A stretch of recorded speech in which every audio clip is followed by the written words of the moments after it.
Shalom Bapak Ibu, saudara-saudara yang saya kasih di dalam Tuhan, selamat bertemu kembali. Kita sungguh bersyukur karena sampai saat ini pemeliharaan Tuhan nyata sempurna dalam kehidupan kita. Kita akan kembali merenungkan firman Tuhan, namun sebelumnya mari kita tunduk kepala, kita berdoa. Bapa kami yang ada di dalam surga, kami bersyukur oleh karena Tuhan menjaga kami di dalam setiap langkah hidup kami, dijauhkan dari segala yang buruk, segala yang jahat, dan kami senantiasa ada di dalam berkat-berkat Tuhan. Pagi ini Bapa, kami akan merenungkan firman-Mu. Kami mohon kiranya Roh Kudus dapat menerangi hati, pikiran, dan pendengaran kami, serta firman-Mu ini kami mengerti dan kami dapat lakukan untuk kemuliaan nama-Mu. Kami berdoa menyambut firman Tuhan dalam nama Yesus. Haleluya. Amin. Nah, Bapak Ibu yang kekasih di dalam Tuhan, pagi ini firman Tuhan akan kita baca kembali dari Mazmur 33 ayat 1 sampai 22. Tetapi saya hanya bacakan ayat 1 sampai 3, kemudian lompat kepada bagian yang akan kita renungkan pagi ini. Mazmur 33 ayat 1 sampai 3 dan 21-22. Bersorak-sorailah hai orang-orang benar dalam Tuhan, sebab memuji-muji itu layak bagi orang-orang jujur.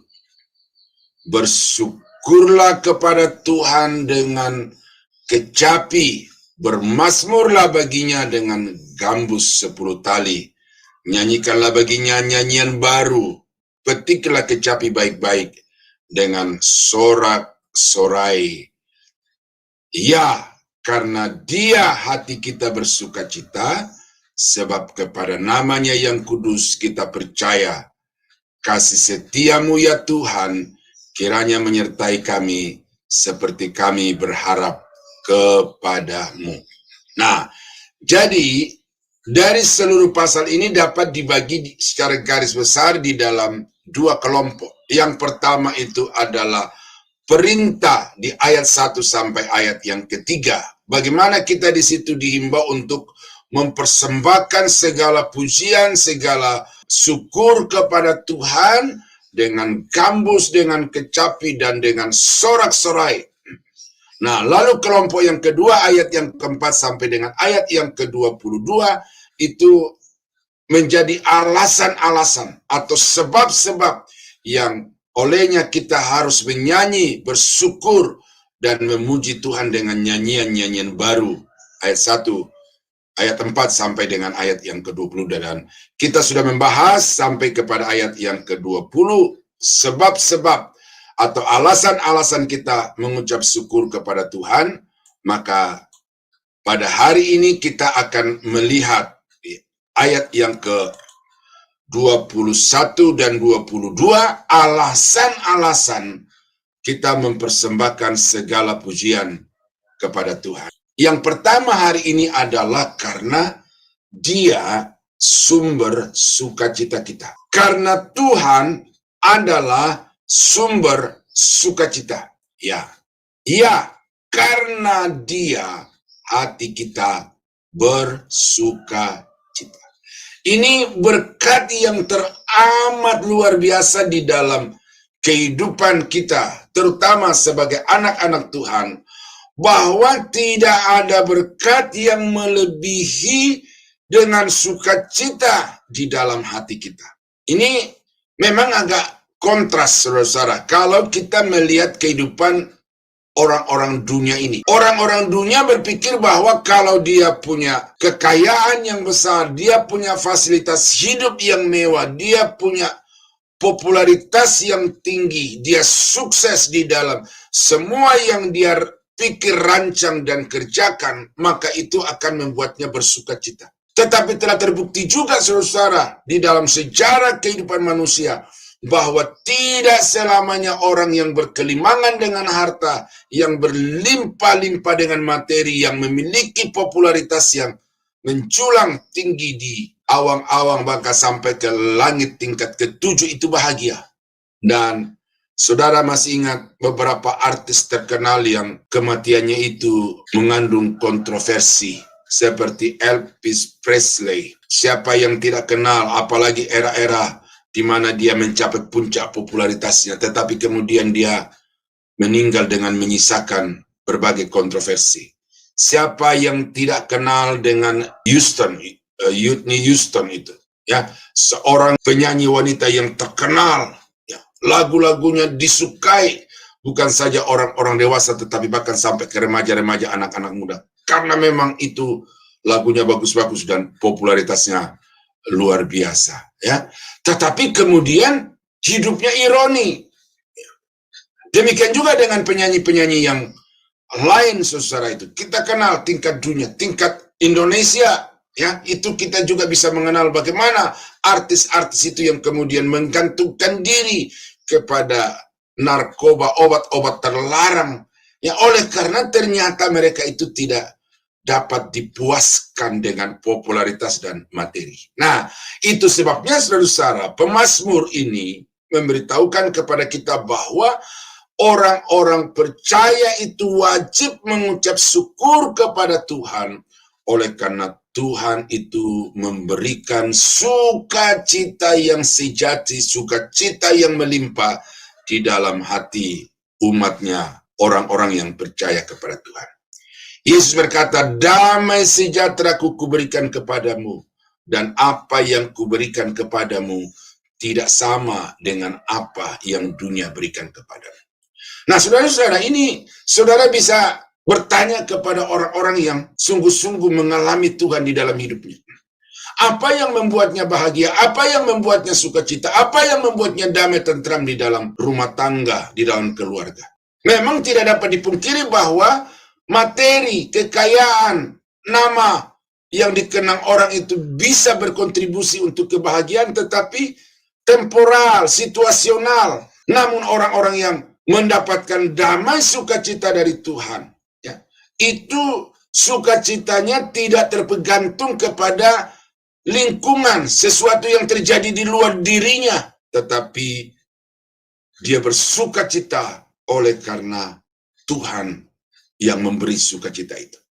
Esra pasal 6 ayat 22. Lagi pula mereka merayakan hari raya roti tidak beragi dengan sukacita 7 hari lamanya, karena Tuhan telah membuat mereka bersukacita.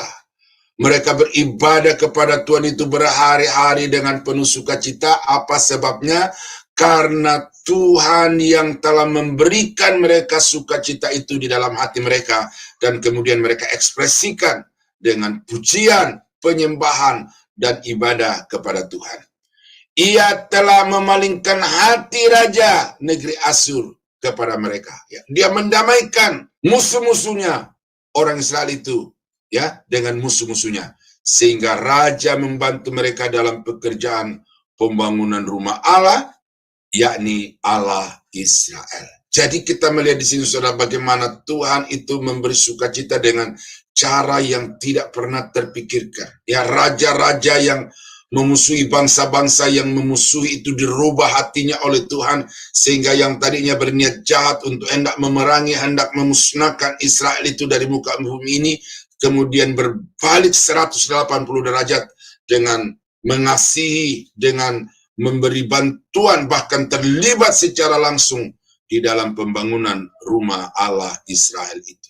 Ini membuat bangsa Israel itu penuh dengan sukacita, bukan karena kemenangan atas musuh-musuh, tetapi karena Tuhan memberikan sukacita itu di dalam hati mereka. Mazmur 34 ayat yang ketiga, karena Tuhan jiwaku bermegah, ya, karena Tuhan jiwaku bermegah, biarlah orang-orang yang rendah hati mendengarnya dan bersukacita. Orang-orang yang rendah hati di sini maksudnya adalah orang-orang yang mengakui Tuhan itu sebagai yang berkuasa, yang berdaulat, yang berotoritas penuh, tetapi juga Tuhan yang memberikan sukacita, yang memberikan damai. Orang-orang yang rendah hati itu akan mengalami sukacita di dalam kehidupannya. Nah, jadi saudara, ini alasan yang ke-13 kenapa kita harus bersyukur, mempersembahkan pujian kepada Tuhan dengan sorak-sorai dan dengan iringan gambus dan kecapi adalah karena Tuhan itu sumber sukacita. Alasan yang ke-14, mengapa kita harus memuji menyembah Tuhan dengan sepenuh hati adalah karena namanya adalah pokok kepercayaan. Nama Tuhan adalah dasar kepercayaan, jaminan kepercayaan kita. Ya, sebab kepada namanya yang kudus kita percaya. Tuh, ini pemazmur ini luar biasa, saudara. Dia tidak melihat Tuhan hanya dari segi pribadinya, tetapi dari segi namanya pun dia dapat menemukan sesuatu kebenaran bahwa nama Tuhan itu dapat menjadi jaminan, nama Tuhan itu dapat kita andalkan karena Tuhan tidak akan mungkin mengkhianati namanya sendiri, merusak namanya sendiri, merusak reputasinya sendiri. Itu sebabnya nama Tuhan itu menjadi andalan, menjadi pokok kepercayaan kita. Saya ingat satu bagian Alkitab, saudara, saya baca di sini ya, tentang nama Tuhan. Dalam Mazmur pasal 23. Itu di dalam ayat yang ketiga ya. Atau saya baca dari ayat 1 supaya jelas ya. Mazmur Daud, Tuhan adalah gembalaku, takkan kekurangan aku. Ia membaringkan aku di padang yang berumput hijau. Ia membimbing aku ke air yang tenang. Ia menyegarkan jiwaku. Ia menuntun aku di jalan yang benar oleh karena namanya. Tuh. Jadi di sini Daud meyakini bahwa Tuhan itu akan selalu berbuat baik kepada dirinya, akan selalu mencukupkan semua kebutuhan-kebutuhannya baik jasmani maupun juga jiwani. Tuhan itu akan selalu menuntun, membawa dia ke jalan yang benar dan bukan ke jalan yang jahat. Mengapa? Bukan semata-mata karena kasihnya, karena pribadinya, tetapi karena Tuhan itu sendiri menjaga namanya. Jangan sampai namanya itu rusak. Ya, ini pakai bahasa manusia dan pikiran manusia. Ya, jadi karena itu nama Tuhan itu dapat diandalkan. Tuhan akan selalu menjaga namanya, dan atas namanya itu dia akan berbuat sesuatu yang baik kepada orang-orang yang percaya kepadanya. Nah, oleh karena itu maka karena nama Tuhan itu kita wajib untuk memuji, menyembah, bersyukur dan bersorak-sorai bagi Tuhan. Nah, ini tadi saya sudah baca Mazmur 23 ayat 1 sampai 3 ini.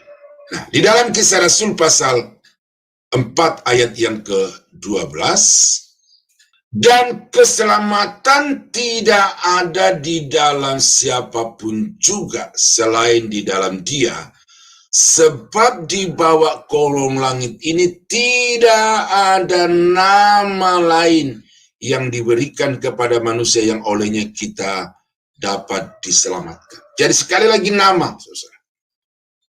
Nama, bukan pribadi, tetapi nama. Karena Tuhan itu akan menjaga seluruh aspek kehidupannya supaya tetap terhormat, tetap agung, tetap mulia.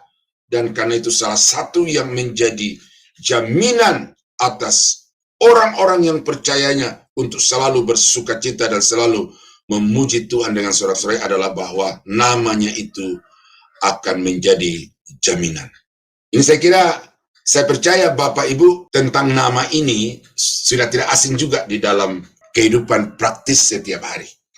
Saudara tahu apa itu yang namanya rekomendasi. Saya tahu dari seorang mantan pimpinan di satu perusahaan, dia berkata salah satu syarat untuk dia bisa menerima karyawan adalah dia mendapat rekomendasi dari siapa.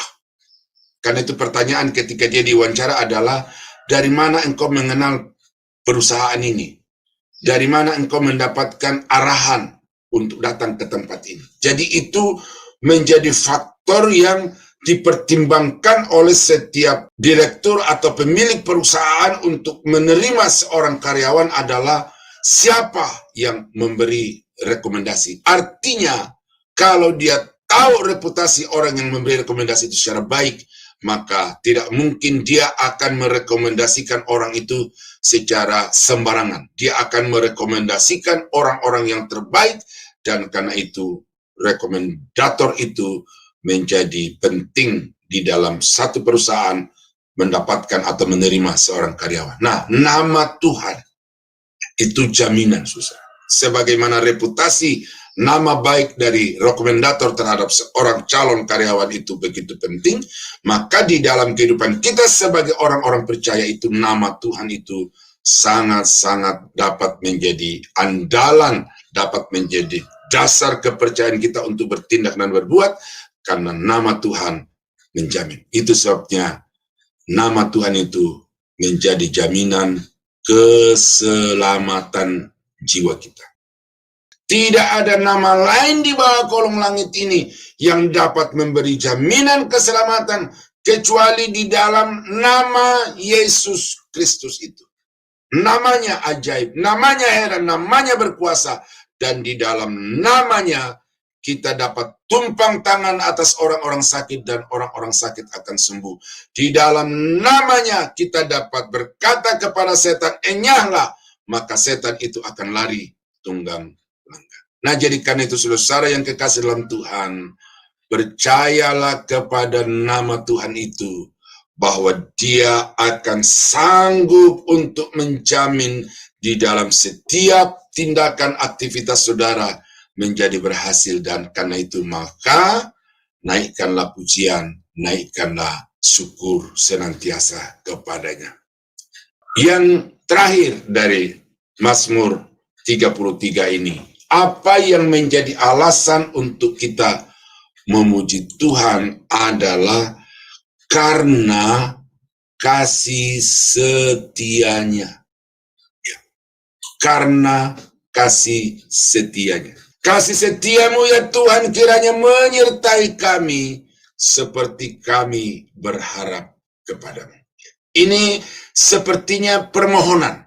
Tetapi dari sisi Tuhan ini sesuatu yang sudah pasti terjadi. Bahwa Tuhan yang kita sembah adalah Tuhan yang setia, Tuhan yang penuh dengan kasih belas kasihan, dan karena itu dia tidak akan pernah membiarkan orang-orang yang percaya kepadanya mengalami kesusahan, mengalami persoalan, tetapi Tuhan akan mengasihani, memberikan pertolongan, dan itu bukan terjadi secara insidentil, secara temporal, tetapi kesetiaan Tuhan itu menjadi jaminan bahwa di dalam setiap persoalan, di dalam waktu-waktu kita sedang mengalami kesulitan dan tekanan hidup, maka kesetiaan Tuhan akan menjadi kekuatan, akan menjadi jaminan pengharapan kita bahwa saya tidak menghadapi masalah ini dengan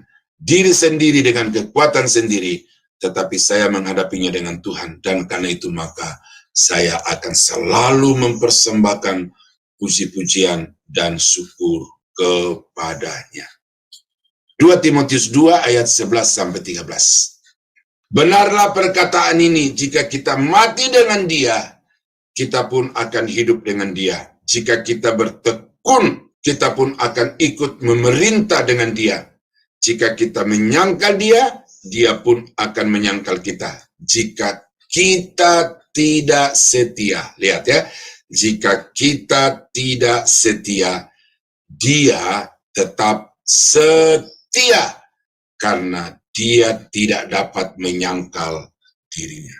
Nah, jadi apa jaminan kesetiaan Tuhan bagi saudara? Bukan karena aktivitas ibadahmu, bukan karena doa-doamu, bukan karena penyerahanmu, tetapi jaminan kesetiaan Tuhan kepada saudara dan saya adalah karena Tuhan itu tidak mungkin menyangkal dirinya sendiri. Itu jaminan mutlak, saudara-saudara yang dikasihi Tuhan. Mazmur 31 ayat yang ke-8 dan 9, aku akan bersorak-sorak dan bersukacita karena kasih setiamu.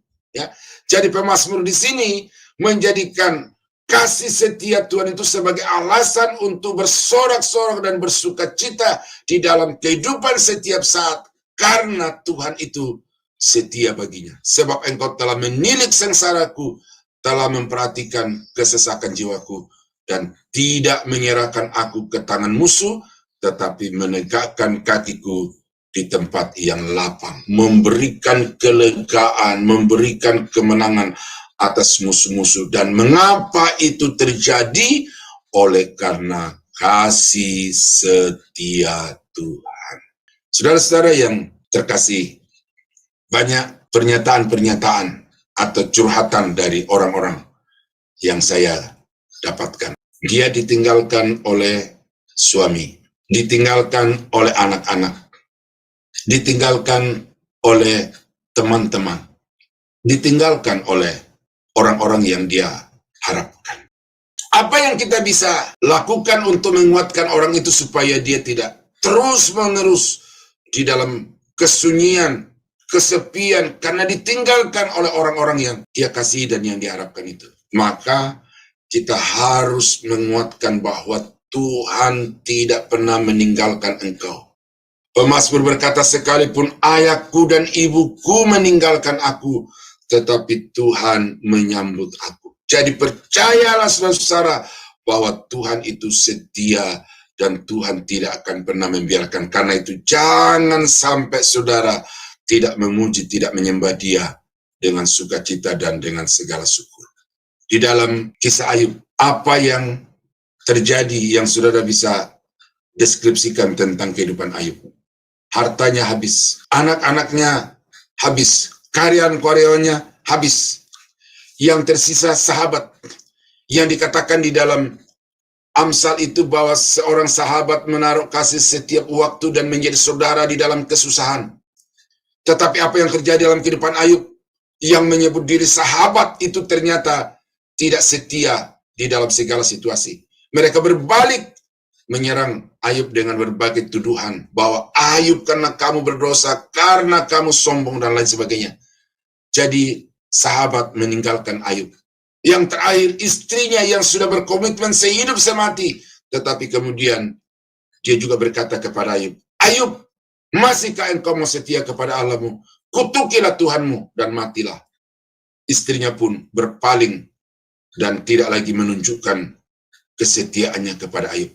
Tetapi kita melihat saudara, di bagian akhir dari kitab Ayub itu, sungguh-sungguh Tuhan itu setia kepada Ayub.